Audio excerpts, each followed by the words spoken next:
వికారాబాద్ పట్టణంలో జరిగిన గణేష్ నిమజ్జన శోభయాత్రలో రాష్ట్ర శాసన సభాపతి శ్రీ గడ్డం ప్రసాద్ కుమార్ పాల్గొన్నారు. వీరితో పాటుగా మున్సిపల్ చైర్మన్ శ్రీమతి సి మంజుల, రమేష్, కౌన్సిలర్లు, స్థానిక ప్రజాప్రతినిధులు, హైదరాబాద్ రేంజ్ ఐజీ సత్యనారాయణ, జిల్లా ఎస్పీ నారాయణ రెడ్డి, వివిధ నాయకులు, భక్తులు అధిక సంఖ్యలో పాల్గొన్నారు.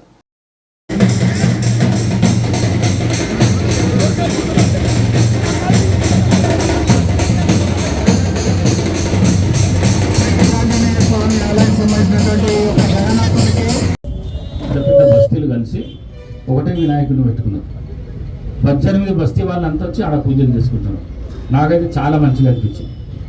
నేను కూడా కోరుతున్నది ఏంటి వికారాబాద్లో అంటే ఎక్కడికక్కడ చిన్న చిన్న విగ్రహాలు పెట్టకుండా వాడికి ఒక విగ్రహం పెట్టుకొని అందరు కలిసి పూజలు చేసుకుంటే ఇంకా మంచిగా ఉంటుంది. ఆ పెద్ద ఎత్తున జరగనికే ఆస్కారం ఉంటుంది అనుకుంటున్నా. మరి అదేవిధంగా మళ్ళొక్కసారి మీ అందరికీ పండుగ సందర్భంగా శుభాకాంక్షలు తెలియజేస్తూ మున్సిపల్ సిబ్బందిని మరొకసారి అభినందిస్తూ పోలీస్ వ్యవస్థను మరొకసారి అభినందిస్తూ మీరు చూసిండ్రు ఇంతకుముందే జిల్లా మన ఐజీ గారు వచ్చిపోయారు, మల్టీ జోన్ ఐజీ గారు.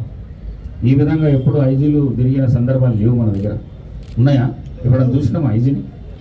ఈరోజు వికారాబాద్లో చూడాలి, వికారాబాద్ గణేష్లను చూడాలి, పూజ చేయాలి, మీ అందరికీ ఒక మెసేజ్ ఇవ్వాలనే ఉద్దేశంతో multi zone IG Shri Satyanarayana గారు వచ్చిపోవడం మనకు చాలా సంతోషం.